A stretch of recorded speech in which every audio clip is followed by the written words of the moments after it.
చలి చలి ఎక్కువైంది.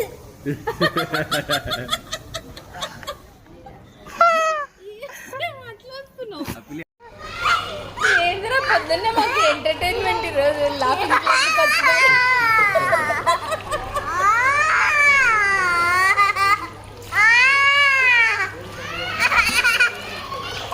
అక్కడ చూస్తున్నావా?